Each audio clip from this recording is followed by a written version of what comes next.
15, 2025. Kanang ugma sa digalyo na napit na yung Pasko, guys.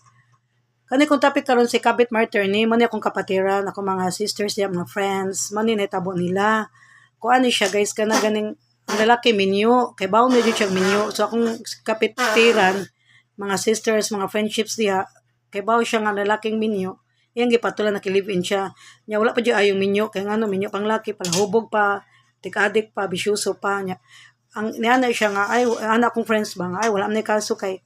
buwag man sa asawa na tay ka anak niya. Para nako kabit lang yapon siya, di ba? Kay ngano wala man gianod. Ilang kasal, wala man gi-divorce kay ang lalaki pobre man tanas nga matay, di ba? Wa may anot, walay kwarta ba para i-divorce. Para ko may ang asawa sa iyang kapuyo ron nanay lain. Pero para nako kabit siya, kung ako pa sa akong kapatiran karon sa akong friends, mubiya siya na kaya kay ngano wa may siya magkuha nagibingbang lang siya, di ba? Bingbang ra. Swerte kang laki nakapemos siyang pude, bingbang-bangon lang siya, di ba? Tuod pakanon siya, pila man ng kaon, di ba tapulan mo siya. Gusto niya si Manny Manarbaho siya para di na siya member ng laking minyo, di ba? Kasado, nahido ka anak, maski buwag pa sa asawa. Kundi mangita siya lalaki nga kadahang laki diyan na mga foreigners na European, na Amerikano, na mga Nigeria, na Itik, di ba? Na Turkey, na Nepal, di ba? Na Negro kadaghan di ba? Kadaghan na singles mga laki, na biyudo, na single dad, na ulitaw, tulo pa oh. Niya siya bata po siya, 30 plus pa siya, di ba? Mana nagpakabit jud siya. Kadaghan niya kapuyo sa una pero karon na involved siya sa kanang sana kapuyo kay balag tiguang kay ngano litang guwang man niya balag palahubog to dapatan siya kay pure mang litaw niya karon nakiglibin siya sa lalaking minyo jud kasal kay rason na okay ra na friendship kay ngano kuan man na okay ra naan kay ngano ang ako ang kapuyo ron kay minyo siya palahubog pa jud adik pa jud niya minyo siya kay ngano buwag masasaw yasawa na saydo ka na yasawa na may lain pero para nako yang asawa maski na lain nang kabit lang puti yang laki kay wala man niya gianod yung kasal, wala niya gipa-divorce. So para nako kanang akong kapatiran ron nga sisters sa kapatiran sa friendship, para nako yang kabit lang yapon siya. Kay ano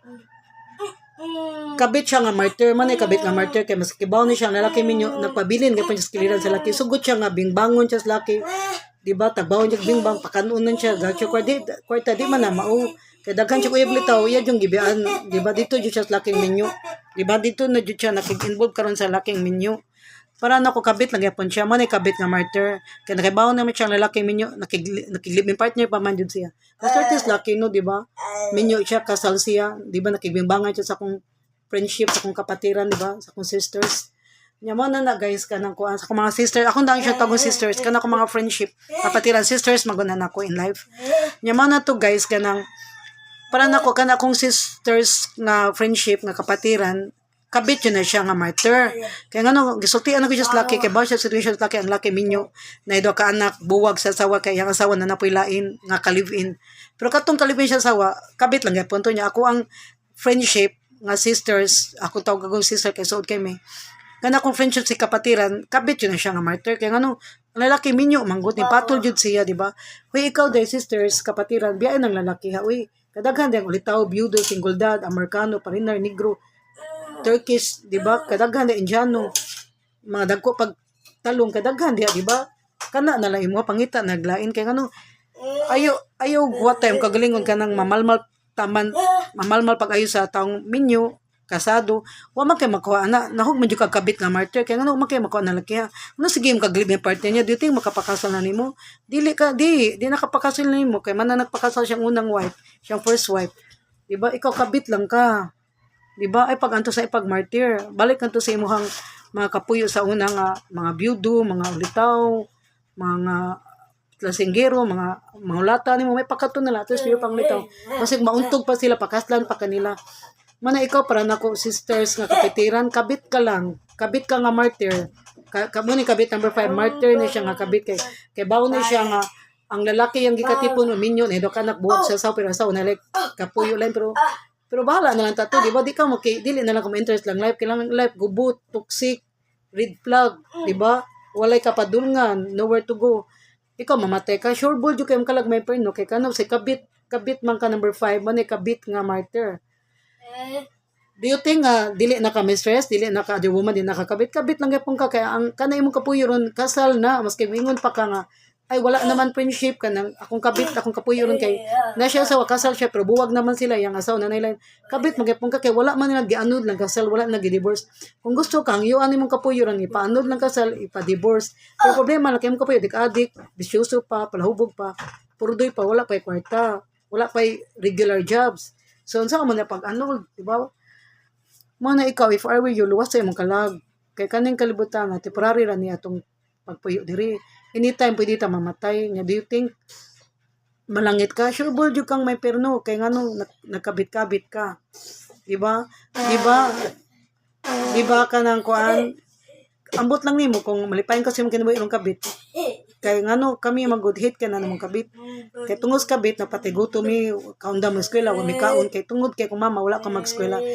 Actually kung mama third year ta siya college mechanical engineer sa San Carlos. Pero wa siya ka mag-eskwela kay tungod kay iyang papa nangabit si Lulubin Carido. Nangabit ang kabit ang anak nila Amalia natay anak babae laki mo siguro pa eskwela ni Lulubin ang anak sa kabit anak sa gawas. Ang legit yung mga anak na bright kayo yun ta si Maripig si Mama Anjing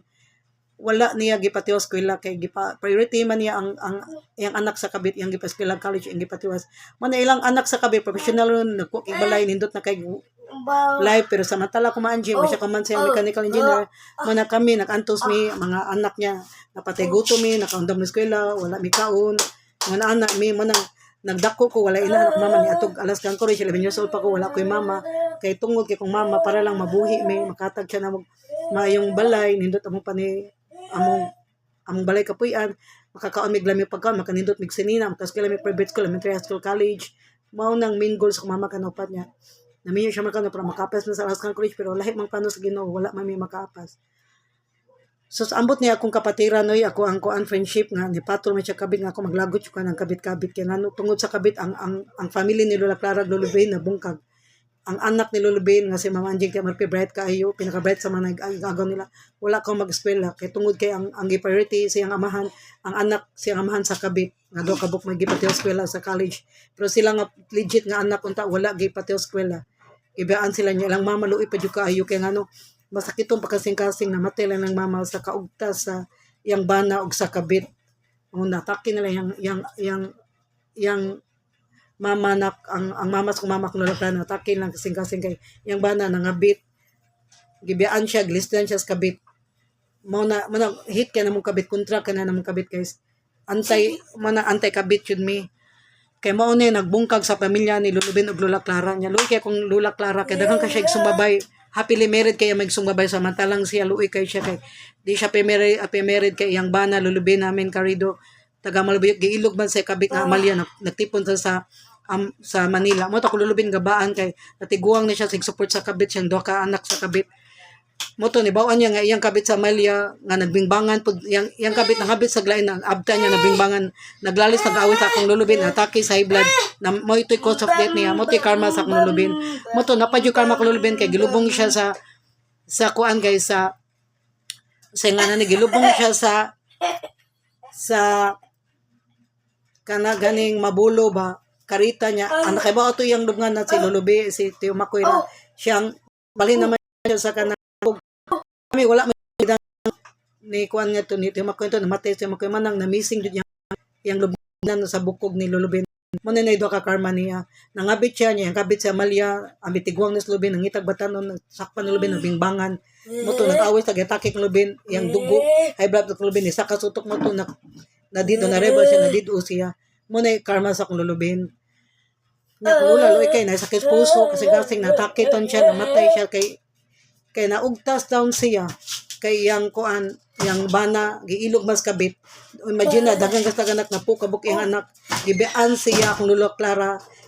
Veles gibean in town siya sa iyang bana kay tungod giilog yang bana ni Amalia sa kabit nga nakaanak si Lulubin yang bana sa kabit na ido ka anak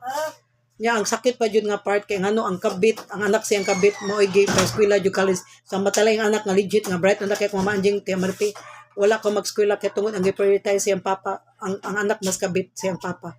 mo na guys hate ka na namong kabit guys mo na para nako guys Unya naglagot po ko ani among sister guys nga kapatiran nga nakiglip-in siya sa tang minyo guys. Kaya para lang makaon siya tapulan magud akong friendship. Gusto siya isimani lang ba? Di ba? Mangita siya laki ni trabaho makasupport niya kundi trabaho siya mag-abroad siya, di ba? Ex-abroad gyud siya, di ba? Ngano di man siya magbalik akong friendship, di ba? Akong sister friendship, di ba? Nya mo na guys para nako mani siya ikalimang nga part sa kabit-kabit nga martyr ni siya kay kani akong friendship karon nakibaw ni siya nga ang lalaki minyo ni pang kamang lalaki nga minyo ko madawat pa kung gidawat man niya nakigbingbangan siya until na nakiglipin pa jud siya nya mo na guys nakuyawan ko kay mamatay ni siya anytime mamatay ni siya sure ball jud niya kalag semper no kay yan na magino din na siya kamatay adultery sugo mas gino ka nang dili jud ka mga bit ayaw kaibog sa kanang babae nga nanay partner mao na guys kanang para nako kabit number 5 mao ni siya ang kabit nga martyr kay bawo ni siya gituganan siya laki minyo siya dapat katon tay ning gibogan niyang laki di ba iyang kalimtan niyang gugma mangita siya byudo single dad or litaw di ba kadaghan pa rin na makasupport niya kay isimani man gusto siya trabaho gusto siya pabuhi lang balag kabit siya gusto niya na mubuhi niya di man na mao kay naman siya uyab mga litaw na siya uyab nga iya jung gibian kay tungod nakigbingbangan siya ning minyo nakig-unong siya ning minyo wa man siya makuha nila kay di ba minyo man di makapasal niya kay kasal na sa unang asawa mumana pa siya IT wala ni kaso ti sister friendship kay ngano mag-atim siya ko kay magawa man ko niya kay ngano kuan man ti kanang buwag naman siya sa asawa dili big issue kay na buwag lagi pero wala man giano siya asawa og sa iyang kapuyo karon nga minyo ang kasal wala gid so sa mata sa Ginoo sa mata sa tao kasal jud na sila maski nabuwag pa na maski asawa napay ang kapuyo nahugra po tiya sa ipaino po tong kalagsan sa kung mamatay man to siya kaya ngano nagkabit-kabit man sa to siya na siya lang kapuyo pero bati lang gyapon paminahon sa mata siya mga anak siya mga pamilya kay katong wife sa iyang kapuyo wife sa friendship no kato yang laki kabit mga punto di ba kay wala man nila gi ano lang kasi wala na gi divorce mo na kabit number 5 nga kabit nga martyr kay bawo na kagimo ta kabit sa laki nga minyo nakigbingbangan sila nakigunong sila kay love nila para nako buang jud ang mga kabit okay describe mistress okay para ni Amalia kabit sa ko may agaw kay kung agaw guys kay ngano gibuhat tanas kabit guys na sa ka anak laki akong agaw pinakagwapa pinaka-sexy pinaka-bright akong agaw kay bawo luto kay ba mo laba, kay ba mo limpyo, nag-aral siya tanan, kay ba na siya muluto, kay ba na mo laba, kay ba mo limpyo. Pero pag kay ba niya ibana na kabit, sus nahugno taon siya guys. Mura siya gisakluban ng langit ug lupa kay ngano, nanay siya kasi naanak kong wala sa baba sa kabit, di ba? Kaya ano lang kasal guys, kay ang iyang banda dahan kay kabit 1, kabit 2, kabit 3, pero na inlove niya banda sa kabit 4. Kay gwapa man sa gong kabit niya mo to ang kabit 1 na lusyang nanambok, na baboy na niya mo to guys, natiguwang na. Mo na guys kay baka ang ako igagaw guys ako so na ko igagaw di na ko mention yung name to her privacy na lang suloy kay guys lang kasal guys gi annul jud siya bana kay gipakaslan yung kabit mo na ang kabit na himog wife mo na ako na lang sis ako na lang kasi na minyo siya Amerikano nakanak siya babay iyang kuan iyang bana kay military niya mo to guys kanang kuan malipay kay kabit kay gianod ng kasal nila sa iyang asawa o siya na rin nahimog asawa siya na rin gipakaslan manay kabit palaban nya homebreaker na kuyo kay na guys para sa kung lalaklara na encounter mo siya kabit nga palaban og sakoy kagaw kabit wala laban bahaton lang tanan homebreaker anay sila muras lag dugang makasira sa kinabuhi makasira sa balay sa pamilya sa relasyon mao na guys manang wa jud mi swerte kung inyong bana makamit og kabit nga palaban kay ilugon jud na inyong bana wala siya pakialam yung anak nga di ka mag-eskwela magdako inyong anak nga makawawang bata nga walay na support sa iyang papa magdako iyang inyong mga anak nga walay ka ng what I mean guys wala gani ka ng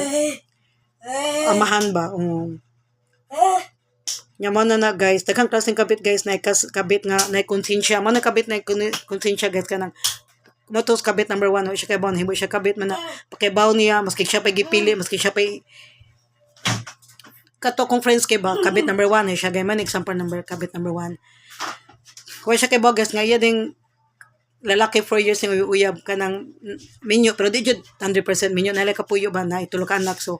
mo to yung ipapili yung laki kay galagot man siya mo di gusto siya kasal di siya ang laki kapakasal niya kanade kapuyo pero ningon ang laki niya nga dugay na daw nabuwag siyang kapuyo nya mo to gayang ipapili siya gipili